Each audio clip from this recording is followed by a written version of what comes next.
નમસ્કાર મિત્રો, કેમ છો? બધા મજામાં છો? તમે જોઈ રહ્યા છો ગુજરાત ફ્લેશ, જ્યાં આપણે જાણીશું દેશ અને દુનિયાના મોટા અને તાજા સમાચાર. તો ચાલો શરૂ કરીએ આજની મોટી ખબરો. તો મિત્રો, સૌથી પહેલા વાત કરીએ તો ચંદ્રગ્રહણ થયા બાદ શુદ્ધિકરણ જરૂરી છે. આ મિત્રો, જ્યોતિષી શાસ્ત્રમાં ગ્રહણને ખૂબ જ સંવેદનશીલ અને ભારે સમય માનવામાં આવે છે. 2026 નું પહેલું ચંદ્રગ્રહણ 3 માર્ચના રોજ થવાનું છે. આ એક ખગોળીય ઘટના હોવા સિવાય તેનું ધાર્મિક અને જ્યોતિષીય માન્યતાઓ પણ છે. મિત્રો, આથી જ સતૂક સમયગાળાથી ગ્રહણ સમાપ્ત થાય ત્યાં સુધી મંદિરના દરવાજા બંધ રાખવામાં આવે છે અને ખાવા પીવા અંગે સાવચેતી પણ રાખવામાં આવે છે. ગ્રહણ સમાપ્ત થતાની સાથે જ નકારાત્મકતા દૂર કરવા માટે આખા ઘરને શુદ્ધ કરવું ખૂબ જ મહત્વનું માનવામાં આવે છે. તો મિત્રો, ગ્રહણ સમાપ્તિ વિશે વધુ જાણીએ તો ગ્રહણ સમાપ્ત થતાની સાથે જ વ્યક્તિએ પહેલા પોતાને શુદ્ધ કરવું જોઈએ અને ઘરના દરેક વ્યક્તિએ સ્નાન કરવું જોઈએ અને સ્વચ્છ કપડાં પહેરવા જોઈએ. ત્યારબાદ આખા ઘરમાં ગંગાજળનો છંટકાવ કરવો જોઈએ. હિન્દુ ધર્મમાં ગંગાજળની સૌથી પવિત્ર માનવામાં આવે છે મિત્રો, જે તરત જ નકારાત્મક ઉર્જા દૂર કરી નાખે છે.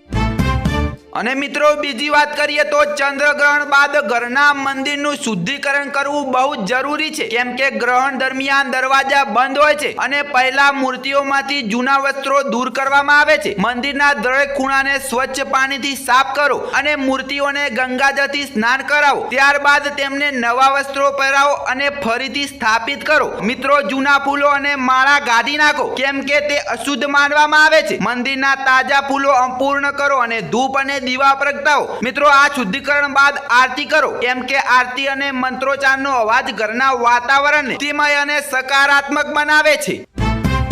અને મિત્રો, બીજી મહત્વની વાત જાણતા પહેલા આપણી ગુજરાત ફ્લેશ ચેનલને સબસ્ક્રાઇબ કરી લેજો અને બેલ આઇકનને ઓલ પર સેટ કરી લેજો, જેથી દરેક મહત્વની ખબરો સૌથી પહેલા તમને મળી રહે. તો મિત્રો, આગળ વાત કરીએ તો સૌથી મહત્વની વાત છે કે રસોડામાં સ્વચ્છતા જાળવવાનું ખાસ ધ્યાન રાખો, કેમ કે ગ્રહણ બાદ ગેસ સ્ટવ, ચૂલો અને ચાંદલીઓને સારી રીતે સાફ કરો. સિંકમાં વાસણો ફરીથી ધોઈ લો. મિત્રો, જો તમે અગાઉ કોઈ પણ ખોરાકમાં તુલસીના પાન ઉમેર્યા હોય તો તેને હવે કાઢી નાખો, કેમ કે ગ્રહણ બાદ તાજો અને સાત્વિક ખોરાક તૈયાર કરવો શ્રેષ્ઠ છે.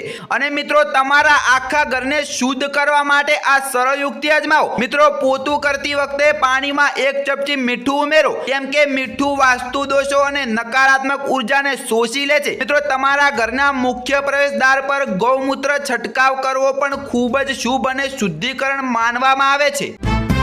અને મિત્રો, બીજી મહત્વની વાત કરીએ તો ગ્રહણ બાદ દાનનું ફળ અને કગણું વધી જાય છે. તો મિત્રો, તમારી ક્ષમતા મુજબ અનાજ, સફેદ કપડાં, દૂધ કે ખાંડનું દાન કરો. મિત્રો, જરૂરિયાતમંદ વ્યક્તિને ભોજન કરાવવું એ પણ ખૂબ જ પુણ્યનું કામ માનવામાં આવે છે. મિત્રો, દાન કરવાથી તમારી કુંડળીમાંથી ચંદ્રગ્રહણની નકારાત્મક અસરો ઘટી જશે. તો મિત્રો, બીજી મોટી ખબર મુસાફરોની ખુશખબરી માટે છે. હોળીના પાવન પર્વ નિમિત્તે સુરતથી વતન જતા મુસાફરોનો ઘસારો વધી જાય છે. એને જોતા પશ્ચિમ રેલવેના સુરત અને ઉધના સ્ટેશન દ્વારા વ્યાપક તૈયારીઓ કરવામાં આવી છે. મિત્રો, રેલવે પ્રશાસન દ્વારા મુસાફરોની સલામતી અને સુવિધાને પ્રાથમિકતા આપીને અનેક મહત્વના પગલાં ભરવામાં આવ્યા છે. અને મિત્રો, ડબલ હોલ્ડિંગ એરિયા પણ ઊભો કરી દેવામાં આવ્યો છે. આજ સાથે 2 દિવસમાં 20 ટ્રેન દોડાવવામાં આવશે, જેમાં 6 થી વધુ સ્પેશિયલ અને અનરિઝર્વ્ડ ટ્રેન પણ દોડાવવામાં આવશે. આજ સાથે 5 ટ્રેનના ડબ્બાઓ પણ જનરલ કરી દેવામાં આવશે, જેથી મુસાફરો પોતાના માદરે વતન મોકલી શકાય. અને મિત્રો, બીજી મહત્વની ખબરની વાત કરીએ તો ગુજરાત વિધાનસભામાં રાજ્યની ગૌચર જમીન પર થયેલા દબાણોનો પર્દાફાશ થયો છે. અને મિત્રો, 26 જિલ્લાઓમાં કુલ 7653 દબાણો નોંધાયા છે, જેમાં પોરબંદરમાં 1932 દબાણો સાથે મોખરે વધ્યો છે. અને મિત્રો, બીજી મોટી ખબરની વાત કરીએ તો 28 ફેબ્રુઆરીને શનિવારે સવારે ભારતીય સમય મુજબ ઇઝરાયેલે ઈરાનની રાજધાની તહેરાન સહિત અનેક શહેરો પર હુમલો કર્યો હતો, જેના વળતા જવાબમાં ઈરાને ઇઝરાયેલ પર બદલો લેવા માટે કતાર, બહરીન અને કુવૈત જેવા 7 દેશો પર આશરે 400 મિસાઇલો છોડી દીધી હતી. બહરીનમાં હાલ તણાવપૂર્ણ સ્થિતિ જોવા મળી રહી છે. મિત્રો, બહરીનની રાજધાની મનામા અને તેની આસપાસના વિસ્તારોમાં થયેલા શ્રેણી બ્લાસ્ટને કારણે ત્યાં રહેતા ગુજરાતીઓમાં પણ ફડફડાટ ફેલાયો છે. અને મિત્રો વાત કરીએ બીજી મહત્વની ખબરની તો ઇઝરાયેલે અમેરિકા સાથેના સંયુક્ત હુમલામાં છેલ્લા એક દિવસમાં ઈરાન પર 1200 થી વધુ બોમ્બ્સ ફેંક્યા છે। મિત્રો આ હુમલામાં સુપ્રીમ લીડર આયતુલ્લા અલી ખામેનીનું મૃત્યુ થયું છે। મિત્રો શનિવારે તેમના ઓફિસ કોમ્પ્લેક્સ પર 30 મિસાઇલોથી હુમલો થયો હતો।